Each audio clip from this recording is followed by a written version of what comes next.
No one in that restaurant knew the truth. They saw a shy waitress in a red apron, eyes lowered, hands shaking slightly as she carried a tray of wine. What they didn't see was the bloodline she carried, or the past that had been buried to keep her alive. They didn't know that one sentence spoken in perfect Italian would make the most feared man in New York forget himself and laugh for the first time in a decade. And they certainly didn't know that. From that moment on, her life was already over. Because men like Alexander Moretti don't notice women by accident. They don't offer $50,000 for curiosity, and they never ask questions unless they're testing something dangerous. By the time Lucy realized what she'd done, it was too late to walk away. The money was already promised. Her name was already remembered. And in the Mafia world, being remembered is never a gift. It's a sentence. No one in Salvatore was allowed to look directly at table 7. It wasn't written anywhere. It didn't need to be. Power like that never required signage.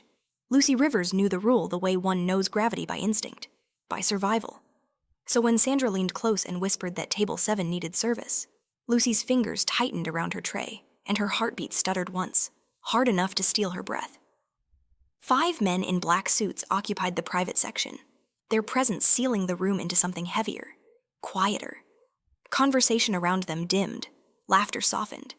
And at the center of it all sat Alexander Moretti. He didn't need to speak to command the space.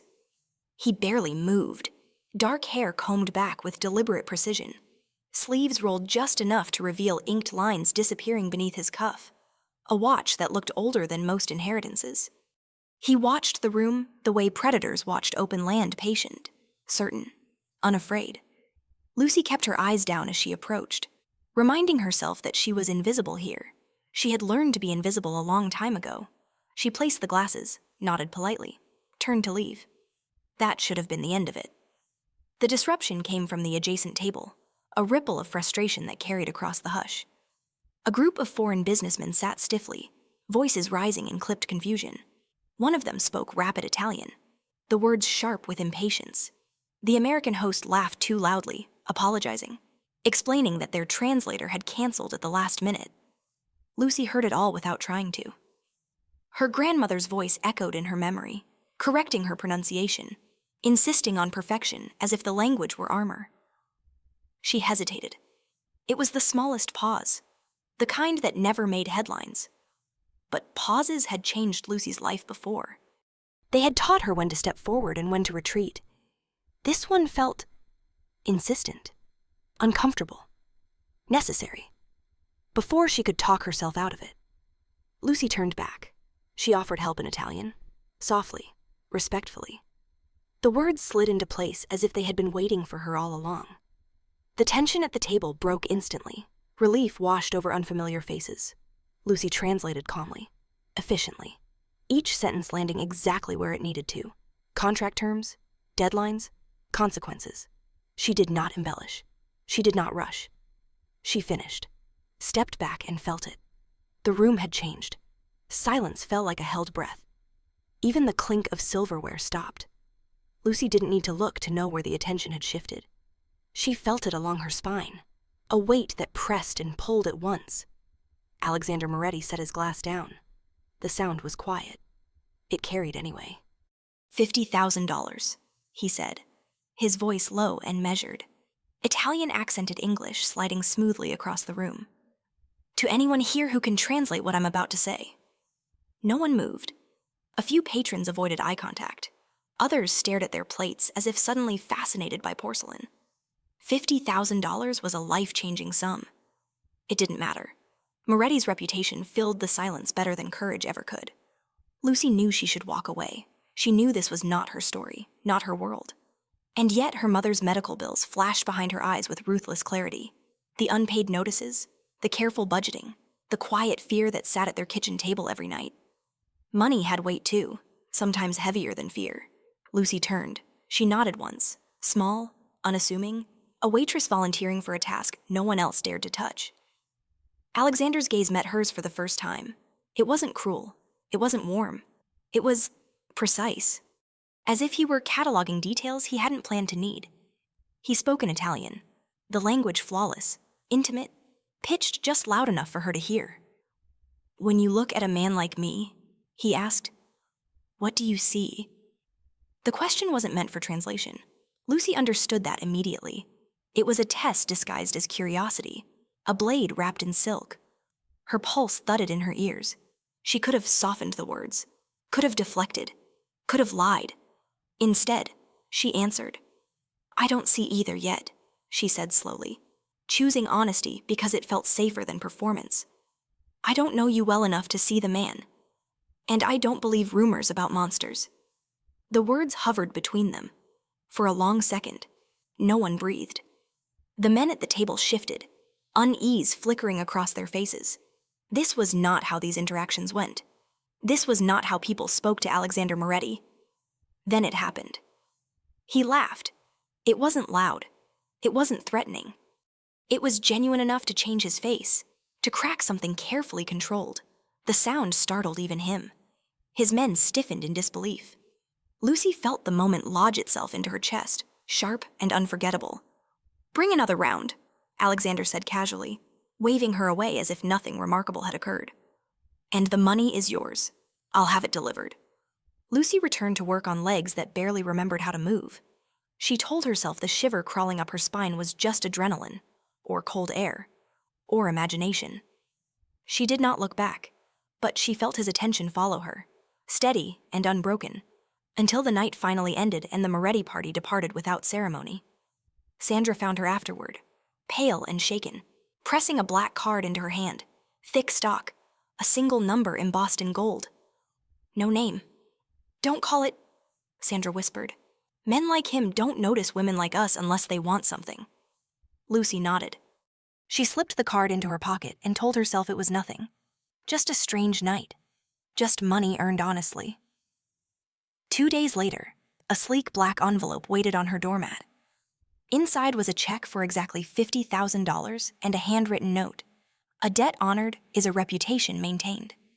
Lucy stood very still in her doorway, the paper trembling between her fingers. Alexander Moretti had found her address. And as she stared at the sum that could change her life, Lucy didn't yet understand the truth she would learn far too late, that the question he asked her in that restaurant had never been about translation. It had been about recognition. If this story touched your heart, follow the channel to enjoy many more heart-stirring stories every week. The check lay on Lucy Rivers' kitchen table for a long time before she touched it again. Morning light crept through the thin curtains, catching the sharp edge of the numbers as if they might cut her if she stared too long. $50,000 was not abstract. It was rent paid ahead, hospital bills erased, nights without counting coins in her head. It was safety.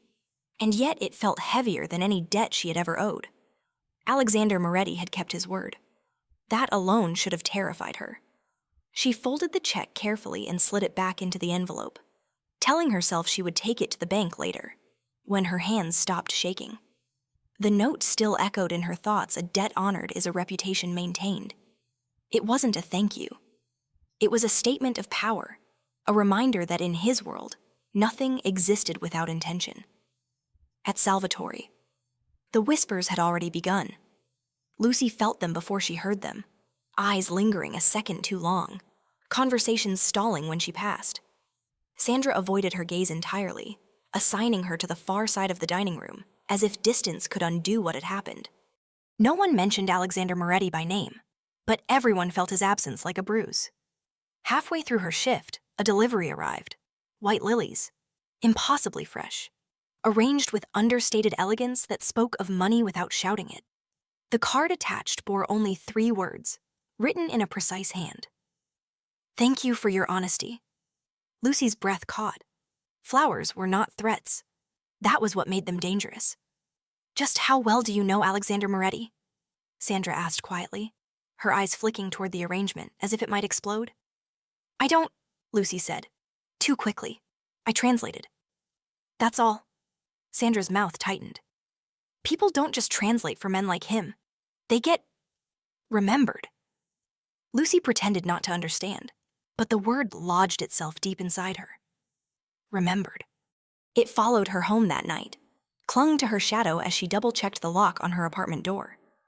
As she stood at her window and wondered whether the black car idling across the street belonged to a neighbor or to someone else entirely, Sleep came in fragments. The call arrived just before midnight. Lucy stared at the unfamiliar number until it stopped ringing, then started again. Curiosity warred with fear, and curiosity won by a margin so thin it scared her. "Yes," she said. "Lucy Rivers," a man's voice replied. Not Alexander. This one was older, flatter, disciplined. "Mr. Moretti requests your presence." Requests. The word was almost polite. "It's late," Lucy said, her spine straightening despite herself. "It's urgent." She could have refused. She told herself that. She could have hung up, unplugged her phone, disappeared into the anonymity she had always relied on. But something in her understood that anonymity was already gone. When she opened the door 20 minutes later, the man waiting was impeccably dressed, his expression unreadable. The ride through Manhattan felt unreal, the city glowing and indifferent as the car climbed higher, stopping at a building she had only ever seen in magazines. The private elevator opened directly into a penthouse that looked less like a home and more like a vantage point. Glass and steel, space and silence. Alexander Moretti stood with his back to her. The city spread beneath him like a kingdom he neither loved nor feared. He had removed his jacket, sleeves rolled up, revealing inked symbols that wrapped his forearms with quiet menace. He turned as the doors closed, his gaze sharpening as it settled on her.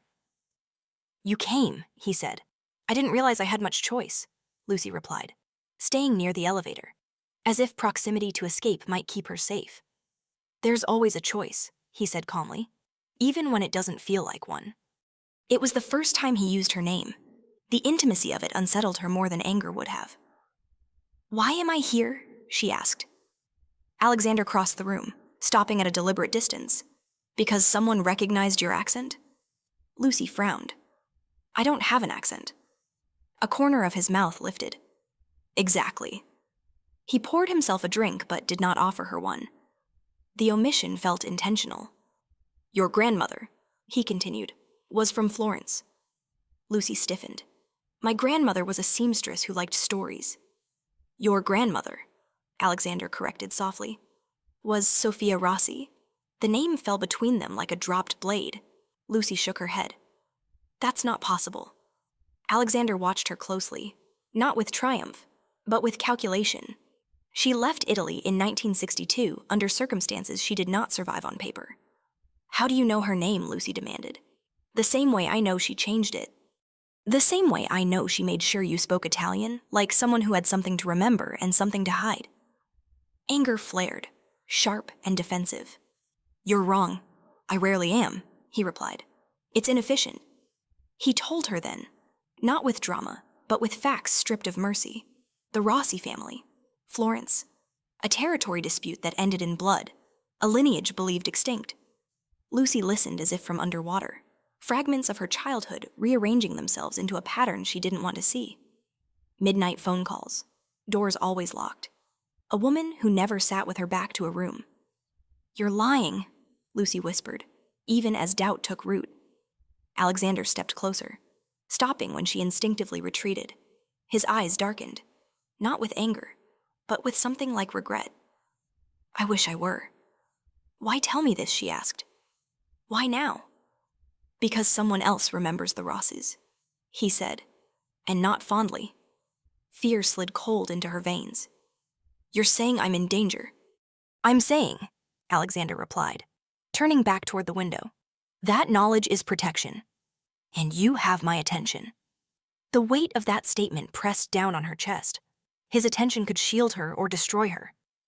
"I don't want this," Lucy said fiercely. "I didn't ask for it." "No," he agreed. "But it found you anyway." His phone chimed. One glance at the screen erased any remaining warmth from his expression. "We have to stop," he said. "There's a situation developing." "What kind of situation?" "The kind that makes who you are suddenly very important." He moved past her, already all business again. "You'll go home. My driver will take you. Don't answer your door. Don't answer your phone unless it's me." Lucy swallowed. "You're scaring me." Alexander paused. He turned back, closing the distance just long enough to brush his fingers against her cheek so light it might have been imagined. "Good," he said quietly. Fear keeps people alive. By the time the elevator doors closed behind her, Lucy knew one thing with bone-deep certainty. Alexander Moretti had not summoned her because he was curious. He had summoned her because the past had found her. And it was not done collecting its debts. Lucy did not sleep. The city outside her apartment moved through the night with its usual indifference, sirens in the distance, the hum of traffic, a neighbor's television flickering through thin walls. But none of it reached her. She sat on the edge of her bed fully dressed, phone face down, Alexander's words replaying with cruel precision. Knowledge is protection. The phrase sounded reasonable until it wasn't, until it became clear that protection always came with a price. By morning, the fear had sharpened into something more dangerous clarity. She called in sick to work without explanation. Salvatore, with its chandeliers and whispered hierarchies, felt like another life now, one she could not step back into without pretending ignorance. Lucy needed answers that did not come wrapped in Alexander Moretti's control. She needed proof, or the absence of it. Her mother's house in Queens held the only place untouched by the careful edits of Lucy's adult life, the attic where her grandmother's belongings had been stored and forgotten. The house was quiet when she let herself in, familiar in a way that made her chest ache. This was where she had learned to read, to cook, to speak Italian without knowing why it mattered. The attic smelled of dust and time. Lucy climbed the narrow steps, pulling down boxes one by one, hands steady despite the storm inside her. She didn't know what she was looking for, only that she would recognize it when she saw it. It was the third box that stopped her. The false bottom gave way with a soft crack, revealing objects wrapped with deliberate care. A leather-bound journal, a tarnished silver locket, an envelope yellowed with age. Lucy's breath caught as she lifted them out, the weight of their secrecy unmistakable. The journal was written in Italian, the handwriting elegant and old-fashioned. The locket held a photograph of a young man in a military uniform, his smile unsettlingly familiar. But it was the envelope that made her hands tremble. Official documentation, a name change. Sophia Rossi to Sophie Ross. Dated 1962.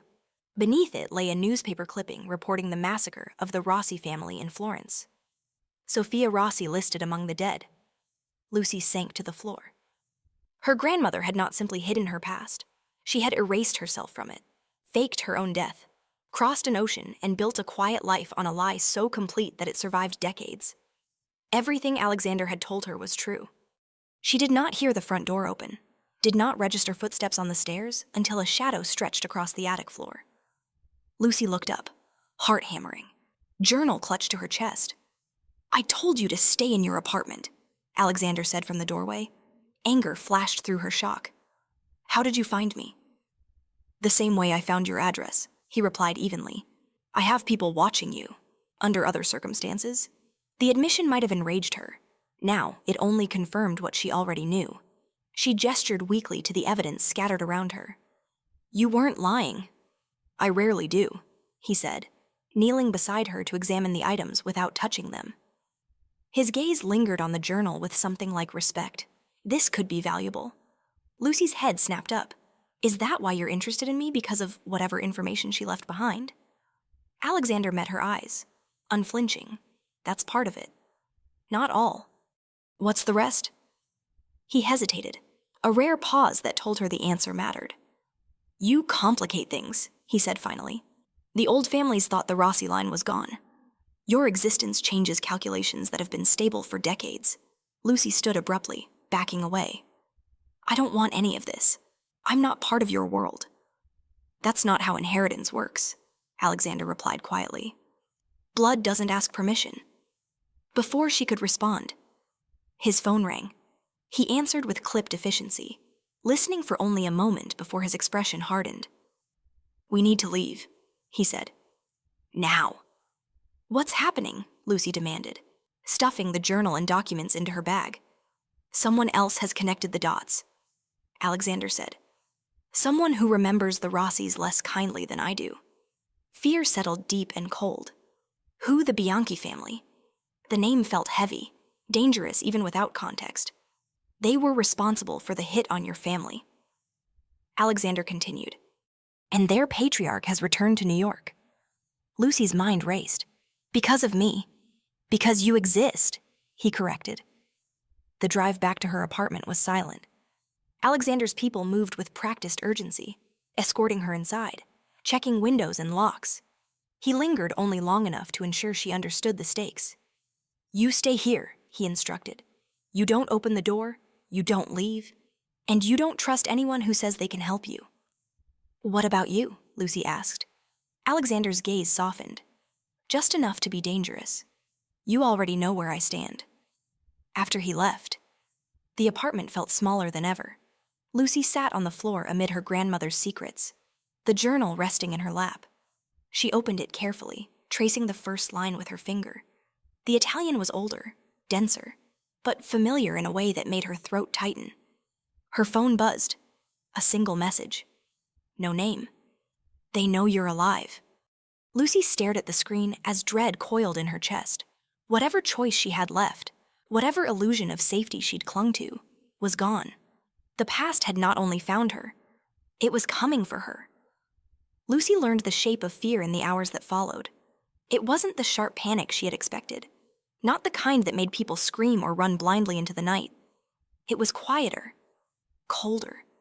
It settled into her bones and stayed there, forcing her to think, to listen, to notice every sound her apartment made, as if it were suddenly alive. The building creaked, pipes sighed. Somewhere above her, a door closed. Each noise arrived with the same question. Is this how it starts? Alexander's men returned before dawn. They didn't knock.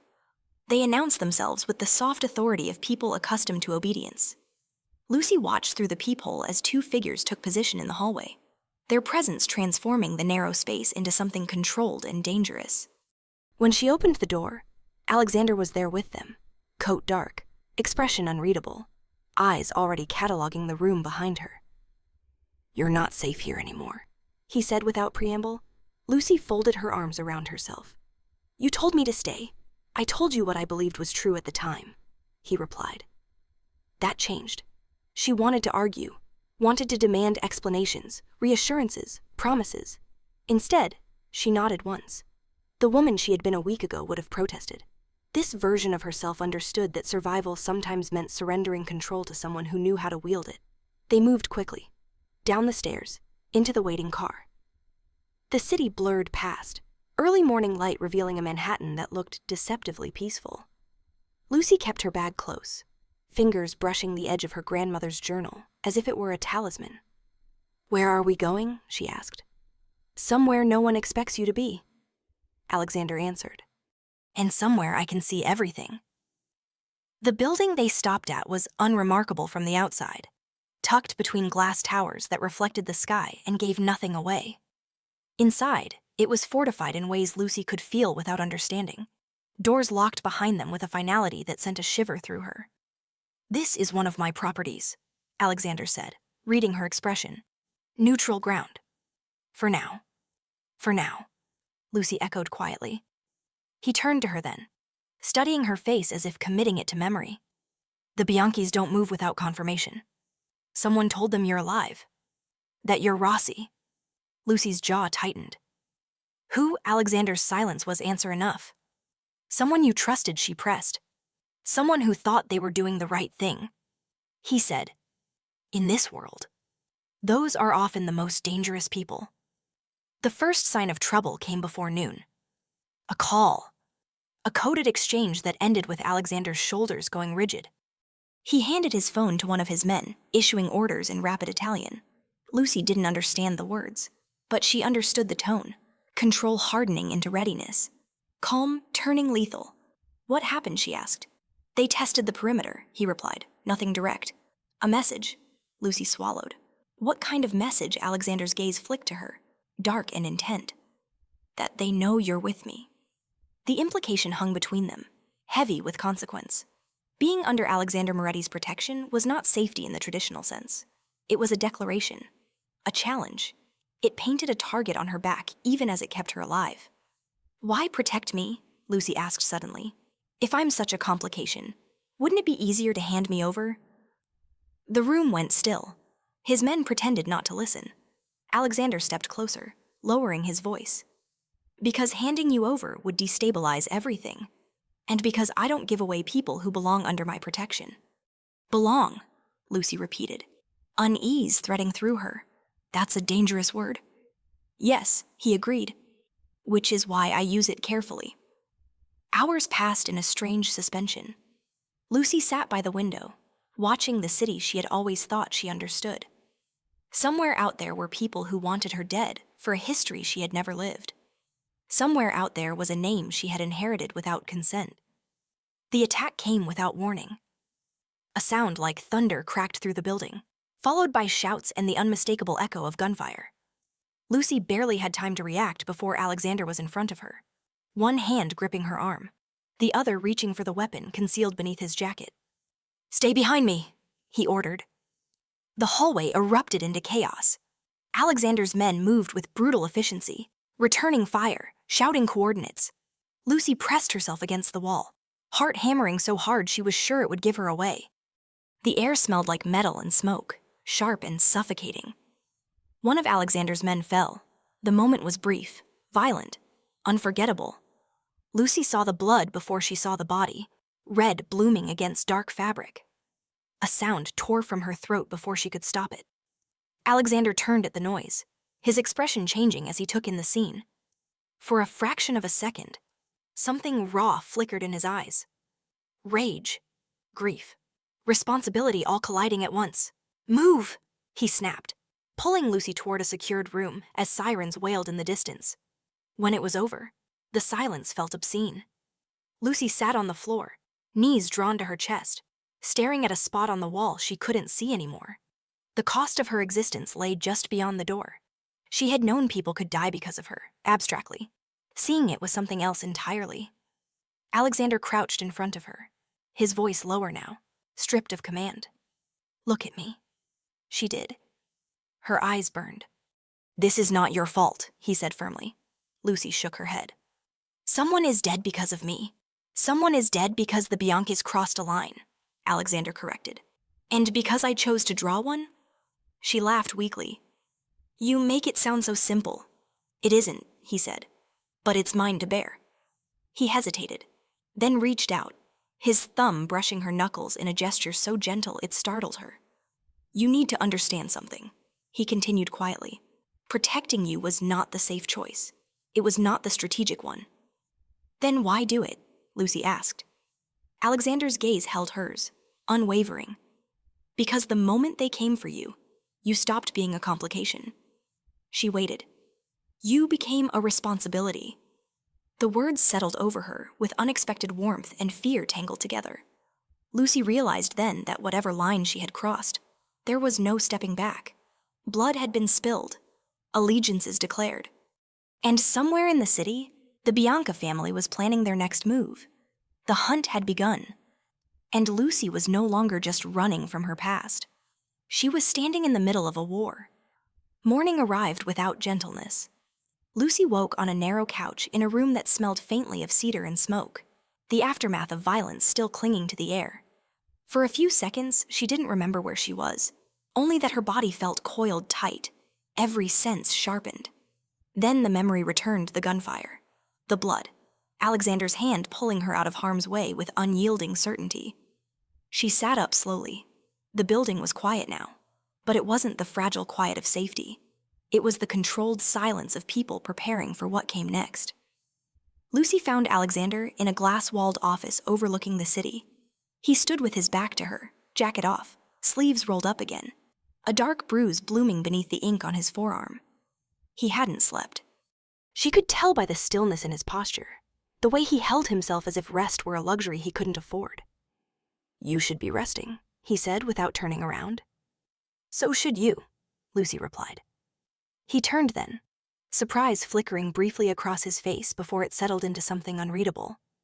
"Sleep doesn't fix what needs fixing." Lucy crossed the room, stopping a careful distance away. "Your man died." Alexander's jaw tightened. "Yes."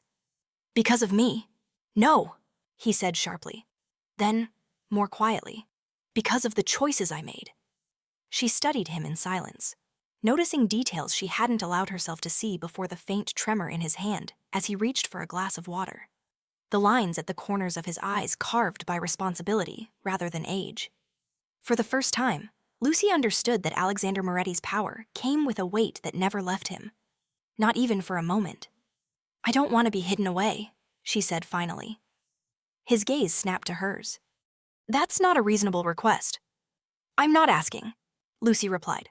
Her voice surprised even her steady, resolved. "I'm telling you, I won't survive this if I spend the entire time waiting to be hunted." Alexander studied her as if she were a problem he hadn't yet learned how to solve. "You don't understand what you're asking." "I understand enough," she said. "They're not coming after a frightened waitress. They're coming after a name. And if I don't learn what that name means, I'll always be running." Silence stretched between them, taut with unspoken stakes. Outside, the city gleamed, indifferent to the war unfolding beneath its skyline. "You want to learn about the Rossis," Alexander said at last. "Yes.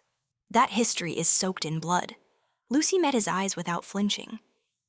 "So is my present." For a long moment, Alexander said nothing. Then he exhaled slowly, as if conceding ground he'd sworn never to give. "Very well," he said. "But you do it my way." The days that followed changed Lucy in ways she couldn't have articulated, even if she'd tried. Alexander didn't teach her how to shoot or how to fight, not yet. Instead, he taught her how to listen, how to read silences, how to recognize when a room shifted from neutral to dangerous. She read her grandmother's journal in the evenings, translating the dense Italian into meaning piece by piece. It wasn't a confession. It was a record, names, alliances, betrayals, a map of a world that had destroyed itself from the inside. Lucy learned that the Rossis had not fallen because they were weak, but because they trusted the wrong people for too long. Alexander watched her from the edges of these discoveries, stepping in only when she asked, correcting a name here, adding context there. He never softened the truth. And somehow, that made it bearable. "You don't look like someone who grew up in that world," Lucy said one night, closing the journal with shaking hands. "But you understand it better than anyone." Alexander leaned against the desk, arms crossed. Understanding doesn't require belonging. Sometimes distance makes the patterns clearer. "And me?" Lucy asked. "Do I belong?" The question hung between them, intimate and dangerous. Alexander's gaze dropped briefly to her mouth before returning to her eyes. "You belong to yourself," he said. "The rest is negotiable." Something in the way he said it made her heart stumble. The next message from the Bianchis arrived at dawn. A body, left where it would be found. A warning written in blood and precision. Lucy didn't see it, but she saw the aftermath in Alexander's face when he returned to the office. Expression set like stone. "They're escalating," he said. "They want to force my hand." "And will they?" Lucy asked. Alexander looked at her for a long moment. "They already have." That night, Lucy made her decision. She sought Alexander out on the terrace, where the city lights bled into the dark. The wind tugged at her hair, cold and grounding. "I won't be your weakness," she said quietly. He turned to her, brows drawing together. "I never said you were, but they think I am," Lucy continued. "And as long as they do, they'll keep coming." Alexander's voice softened. "You're not a pawn." "Lucy." "No," she agreed. "I'm not." She stepped closer, close enough to feel the heat of him, the tension coiled beneath his controlled exterior. "Let me be seen," she said. "Not hidden, not protected in the shadows. Let them know I'm here, that I'm not afraid." Fear flickered in his eyes, then real and unguarded. "You don't know what that would invite." "I know exactly what it would invite," Lucy said. "A choice." The wind carried her words away, but the meaning remained, heavy and irreversible. Alexander reached out, stopping just short of touching her, as if restraint were the only thing holding him together. "You're asking me to change the rules," he said. "I'm asking you to trust me," Lucy replied. For a long moment, Alexander said nothing. Then he nodded once, a small motion with enormous consequence. "Very well," he said quietly. "If they want to see you, they will." Lucy exhaled, unaware she'd been holding her breath. She didn't yet know what that choice would cost them both. Only that from this moment forward, she would no longer be the woman they hunted in the dark. She would be the woman they hadn't planned for. The city learned Lucy's name without ever hearing it spoken. Alexander didn't announce her existence with press releases or threats. He did it the way men like him always did, by altering patterns. Meetings moved, routes changed. Invitations were extended where silence had once ruled. Lucy appeared at his side in places where she was never meant to be seen, her presence subtle but unmistakable. The message was clear to anyone who knew how to read it: she was no longer hidden. And nothing in the underworld stayed unchallenged for long. Lucy felt the shift almost immediately. Eyes followed her now, not with curiosity, but calculation. Whispers trailed behind them in rooms that fell too quiet when they entered. She learned to keep her posture relaxed, her expression composed, even when her pulse betrayed her. Alexander had warned her fear sensed was fear exploited. "You're doing well," he told her one evening as they left a private gathering overlooking the river. His hand hovered at the small of her back, never touching, but always there. "I'm terrified," Lucy admitted softly. "That means you're paying attention," he replied. Good. It was the first time he smiled at her without reservation, and the sight unsettled her more than any threat. The retaliation came 3 days later. Lucy was reading in the lounge, her grandmother's journal open across her knees, when the building shuddered with a distant explosion. The sound rolled through the structure like thunder, followed by alarms screaming into life. Alexander was on his feet instantly, phone already in hand, issuing orders with lethal calm. "They hit one of my warehouses," he said, "Southside." Lucy closed the journal slowly. "Because of me?" "Because of the choice we made," Alexander corrected. "And because the Bianchis don't like being ignored. The damage was controlled, no casualties. But the message was unmistakable. They weren't aiming for Lucy yet. They were bleeding Alexander, piece by piece, testing how much he was willing to lose. "You don't have to do this," Lucy said later. "When the crisis had passed and the adrenaline drained away, you could still know." Alexander interrupted gently. "There is no still, only forward." She studied him, the man who stood at the center of a storm he'd ruled for years, now willingly stepping into greater chaos for her.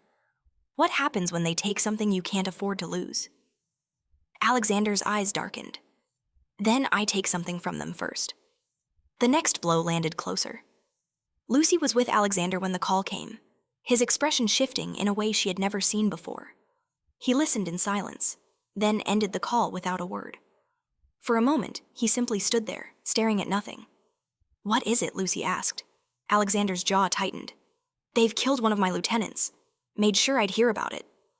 The room felt suddenly smaller. Lucy's breath caught. "Because of me?" Alexander turned to her sharply. "Don't." "But it's true," she insisted. "They're targeting you through the people around you." "Yes," he said quietly. "And that's exactly why this stops now." Lucy took a step closer. "What does that mean?" "It means," Alexander said, voice steady despite the fury beneath it, "that I will end this before it takes anything else." She saw it then, the shift from defense to decision. This wasn't about territory or pride anymore. This was personal. And that realization terrified her. That night, Lucy found him alone in the training room, hands wrapped in cloth, striking a heavy bag with controlled violence. Each blow landed with precision, restraint held together by sheer will. She watched silently until he noticed her presence. "You shouldn't be here," he said. "Neither should you," Lucy replied. He exhaled sharply, stepping back. "This is what it costs," he said, gesturing vaguely to the room, to the unseen consequences beyond it. Standing in the light invites blood. Lucy crossed the space between them. "Then let me share the cost." Alexander stilled. "No, I won't be the reason people die without understanding why," she said firmly.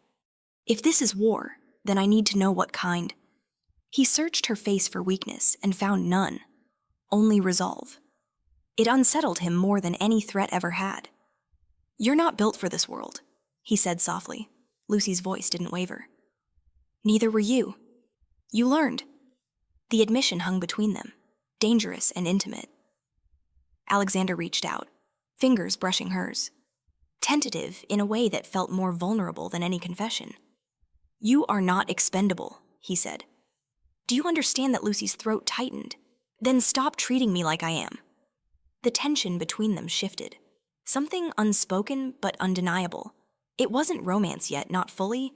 It was the recognition of two people standing on the same fault line, knowing it could break at any moment. The Bianchis struck again before dawn. This time, there was no subtlety. A direct attack on one of Alexander's meetings, calculated to force him into the open. Lucy wasn't there, but she felt it all the same, pacing the room while updates came in fragments. When Alexander returned hours later, blood streaked across his sleeve, not his. He didn't speak. He simply sat, exhaustion carving deep lines into his face. Lucy knelt in front of him, hands trembling as she reached for the fabric. "You're hurt." "I'm fine," he said automatically. "You're lying," she replied. For a moment, he looked at her as if he might push her away. Instead, he let her tend to him, her touch careful, reverent. The intimacy of the act shattered something fragile and necessary between them. "This ends soon," Alexander said quietly, "one way or another." Lucy met his gaze, and after silence stretched, he didn't answer. Outside, the city slept unaware, while two worlds collided beneath its lights. Lucy understood now that standing beside Alexander meant accepting consequences she could never fully escape. But she also understood something else. The Bianchis believed she was Alexander's weakness. They were wrong. She was his line in the sand. And wars had been fought and won for far less. Lucy understood, with a clarity that surprised her, that waiting was its own kind of surrender. The days after the last attack settled into a tense rhythm. Alexander moved through meetings and calls with the same lethal composure he always had. But something in him had shifted. Decisions came faster now. Lines were drawn without hesitation. He no longer spoke about protecting Lucy as if it were a contingency. It was a constant, woven into every calculation. Lucy watched it happen from the edges and refused to remain there.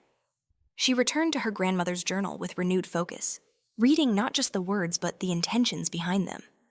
The Rossis had not survived for generations by hiding. They had survived by knowing when to speak, when to bargain, and when to stand where everyone could see them. Lucy began to understand that the journal was not a confession at all. It was a manual, a record of leverage.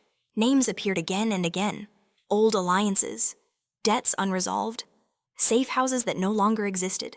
And beneath it all, a quiet truth her grandmother never wrote: outright power belonged to those who claimed it before it was taken from them. "You're thinking too loudly," Alexander said one evening, finding her alone with the journal spread across the table. Lucy looked up. "You always know when I'm about to do something you won't like." He leaned against the doorway. "I know when you're about to change the rules." She didn't deny it. "They're coming for me whether I hide or not." "Yes," he said. "Which is why you stay close." "Close isn't the same as silent," Lucy replied. Alexander crossed the room slowly, gaze intent. "What are you planning?" Lucy closed the journal. "A meeting?" The word landed between them like a challenge. "With whom?" he asked. "With everyone who matters," she said calmly. "The families, the intermediaries, the ones still listening to ghosts." Alexander's expression hardened. "That's not possible." "It is," Lucy countered. The Rossis were neutral once, respected enough to broker peace, feared enough to enforce it. That history didn't die. It went underground. "You're not your grandmother," Alexander said quietly. "No," Lucy agreed, "but I'm her proof of survival." Silence stretched, heavy with risk. Alexander studied her face, searching for doubt. He found none, only resolve sharpened by loss and fear turned into purpose. "You would be putting yourself directly in their line of sight," he said. "I already am," Lucy replied. "This way. I choose where I stand." The meeting was arranged with ruthless efficiency. No grand announcements, no invitations that could be traced. Just a location whispered through channels old enough to remember the Rossis before they fell. A private room in an abandoned theater, its elegance faded but intact, chosen precisely because it belonged to no one anymore. Alexander insisted on accompanying her. Lucy did not argue. The night of the meeting, Lucy dressed without armor, but with intention. Black dress. Simple lines. No jewelry except the silver locket she had found in the attic. its weight familiar against her skin.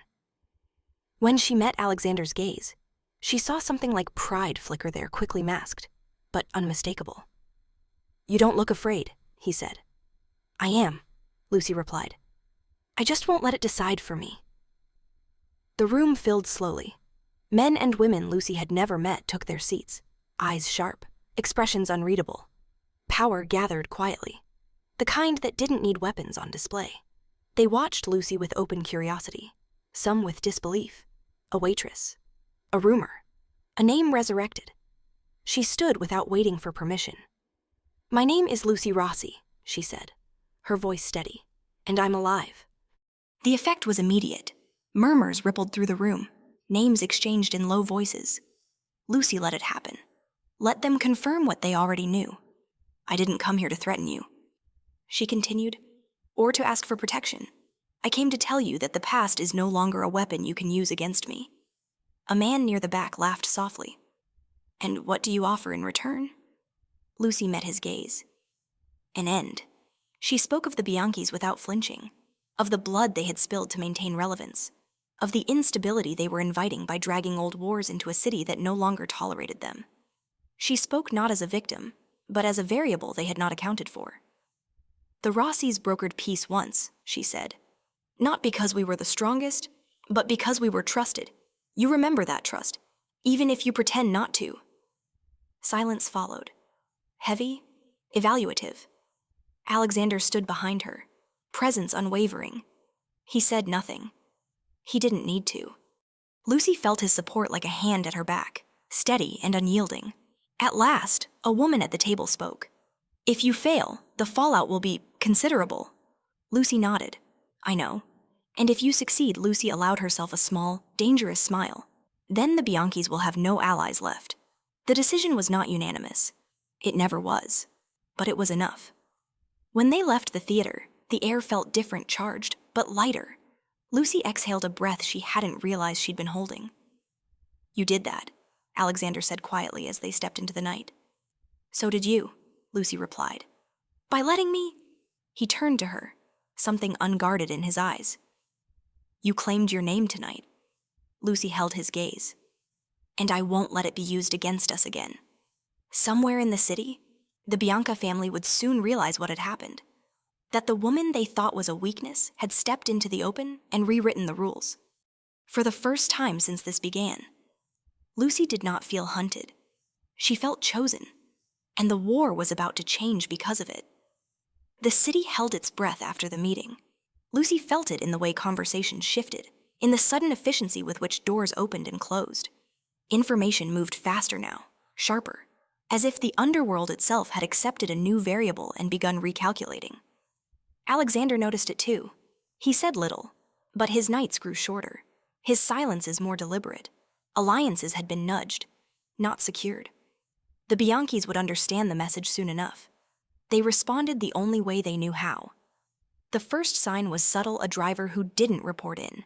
A routine delivery delayed without explanation. Alexander's people traced the disruptions with quiet precision, but nothing pointed cleanly to a single source. That ambiguity was intentional.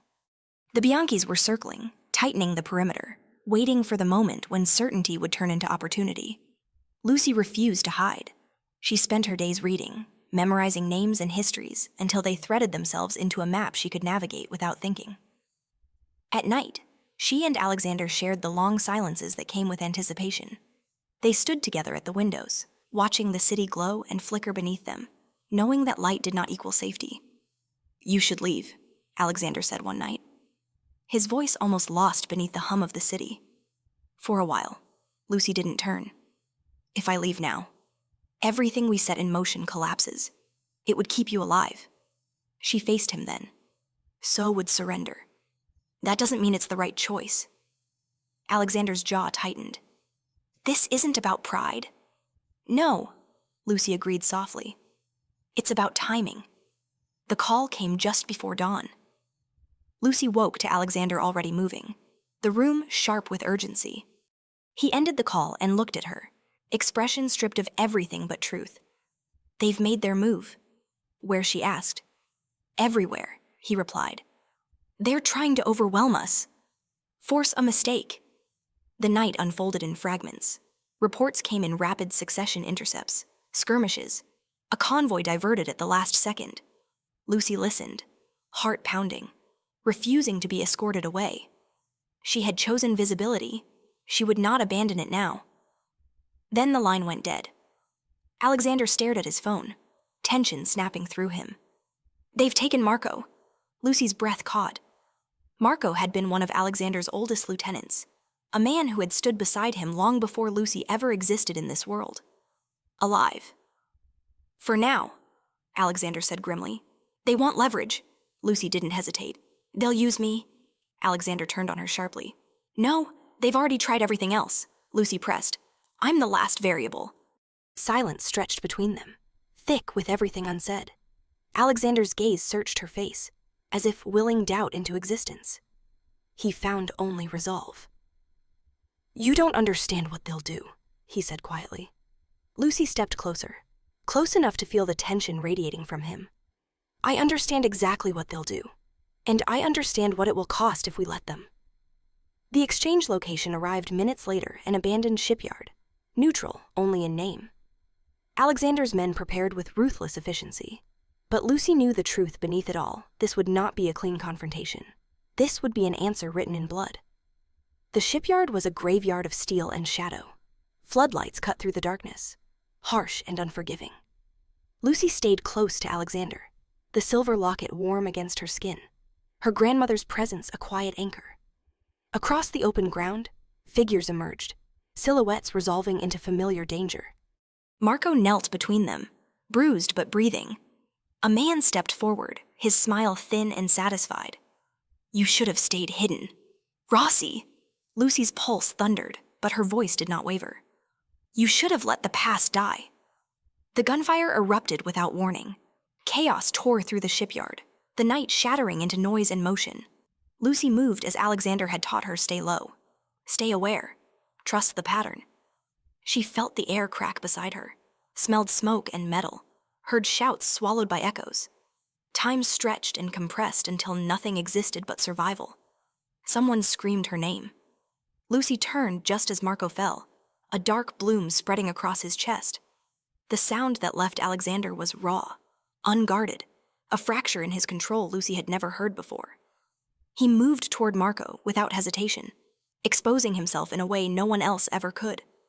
Lucy ran after him. A hand caught her arm, yanking her back. She twisted free on instinct, slamming her elbow into ribs, breaking contact. She didn't think, she acted, and for the first time, the past answered her. She shouted in Italian, a phrase lifted straight from the journal, a code old enough to still carry weight. The response was immediate hesitation rippling through the opposing side, confusion buying seconds that mattered. Alexander heard her. He looked back once, eyes blazing with shock and something like awe. The tide turned fast after that. When the last echo faded, the shipyard fell into a silence that felt almost sacred. Lucy knelt beside Marco, fingers slick with blood she could not stop. His eyes found hers, unfocused but gentle. You did good, he whispered. Then he was gone. Alexander stood over them, shoulders rigid, grief contained only by force of will. Lucy rose slowly, the cost of the night settling into her bones. She had known someone would die. Knowing didn't make it easier. As they left the shipyard, dawn crept over the horizon, pale and indifferent. Lucy leaned into Alexander's side, exhaustion finally claiming her. This is what it takes, he said quietly, more to himself than to her. Answers written in blood. Lucy closed her eyes. Then let this be the last question. Behind them, the Bianchi family counted their losses and understood. Too late. What they had done? They had forced a war to its breaking point, and Lucy Rossi had stepped through it alive. The war did not end with the night at the shipyard. Wars like this never did. But something fundamental shifted in its aftermath, a quiet recalibration that Lucy felt more than saw. The underworld moved cautiously now, like an animal that had lunged and missed. Messages arrived slower. Meetings were postponed. Old allies who had once spoken in riddles began speaking plainly again. Fear had changed sides. Marco's death marked a line no one could ignore. Alexander stood at the center of that line, composed in public, fractured in private. Lucy watched him retreat into silence. Grief locked behind discipline so absolute it frightened her more than anger ever could. He did not speak of Marco, did not allow anyone else to.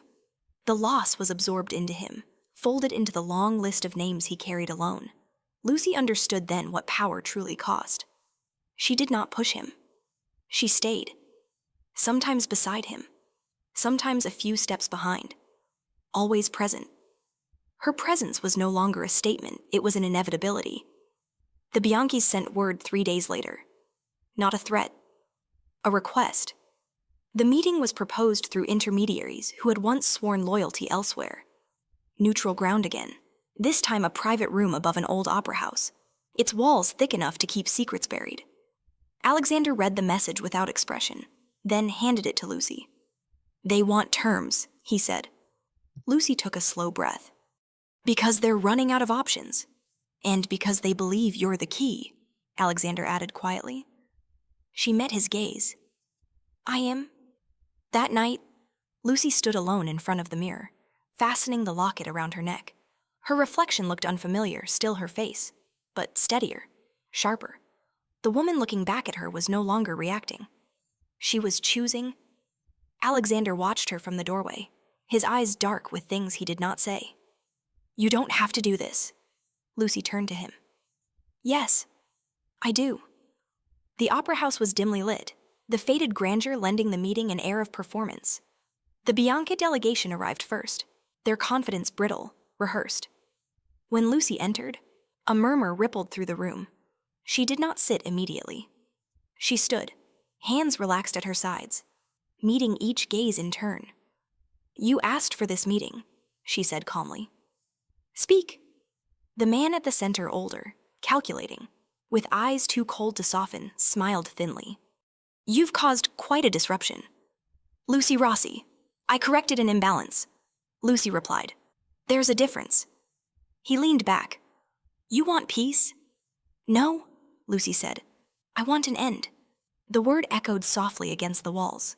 She laid it out with precision, not as a threat, but as an inevitability. The alliances that had shifted, the favors called in, the names that had been written down and remembered. She spoke of Marco, not as leverage, but as proof of what further escalation would cost. The Bianchis listened, their expressions tightening as the scope of their isolation became clear. "What do you want?" the man asked at last. Lucy did not hesitate. "You withdraw completely. From this city, from any claim tied to the Rossi name. You disappear the way my grandmother did. And if we refuse," he challenged. Lucy's gaze did not waver. "Then this war becomes public, messy, and very short." Silence stretched. Calculation replaced pride. At last, the man nodded once, the movement heavy with defeat. Agreed. The deal was sealed without ceremony. When Lucy stepped back into the night air, her knees threatened to buckle. Alexander caught her before she fell, his hand firm at her waist, grounding her. "You did it," he said quietly.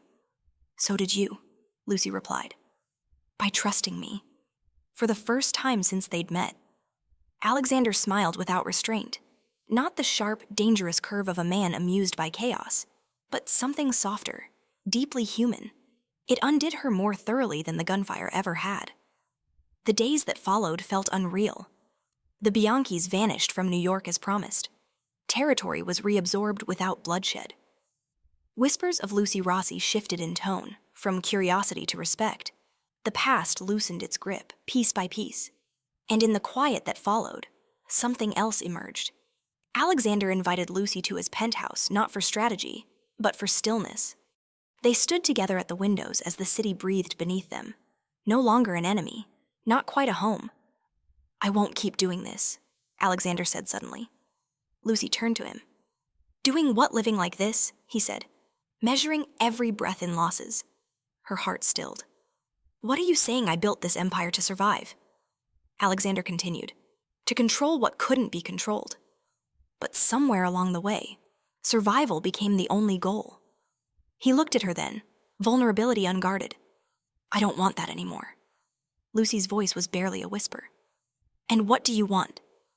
Alexander reached for her, his thumb brushing her cheek with reverence born of restraint. I want a life that doesn't require blood to protect it. Tears burned behind her eyes. That world doesn't come easily to men like you.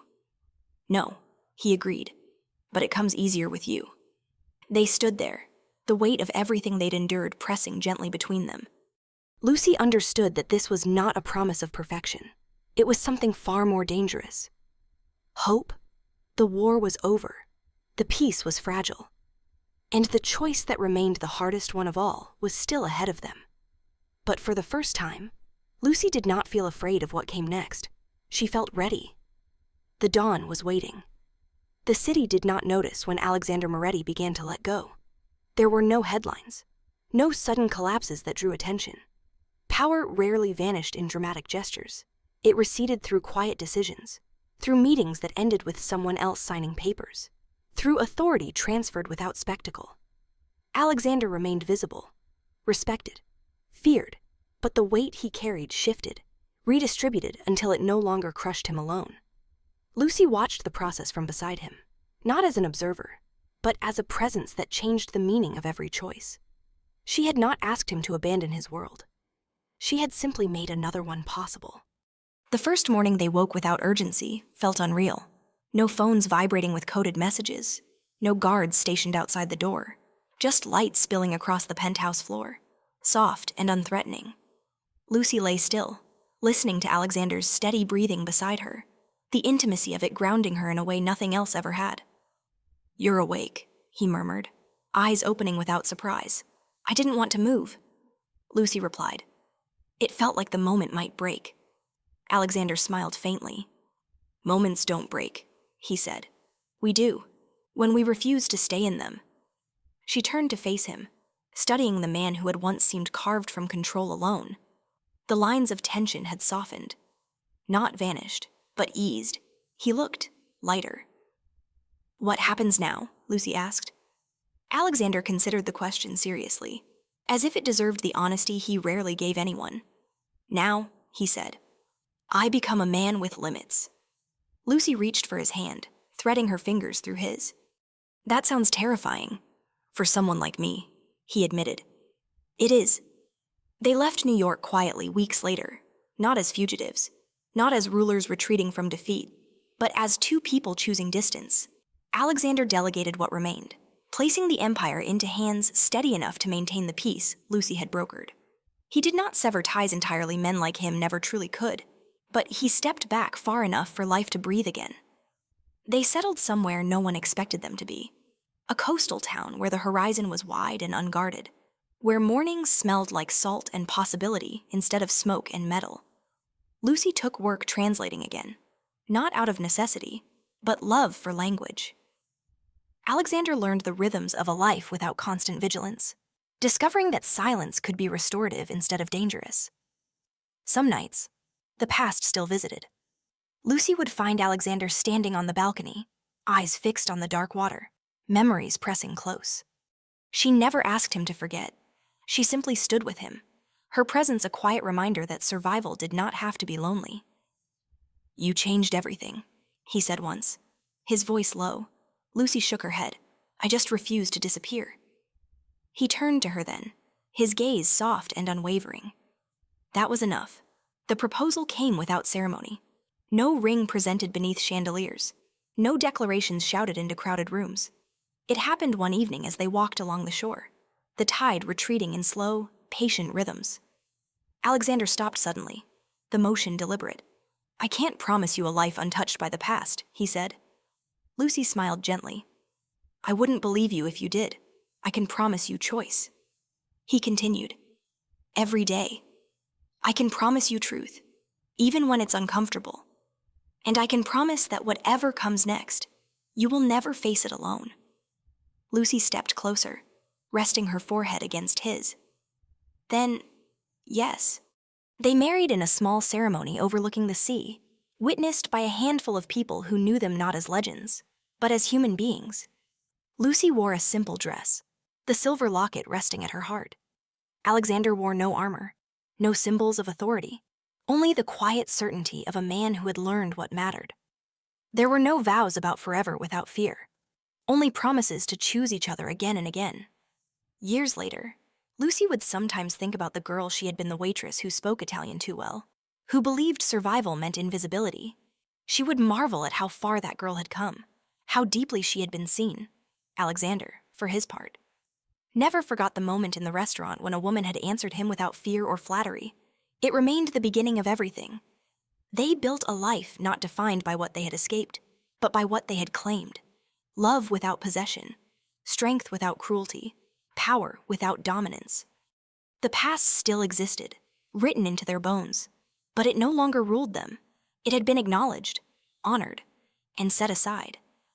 And in the quiet mornings by the sea, with the future unfolding slowly and deliberately, Lucy Rossi and Alexander Moretti lived not as symbols, not as survivors of war, but as two people who had chosen, against every expectation, to begin again, together.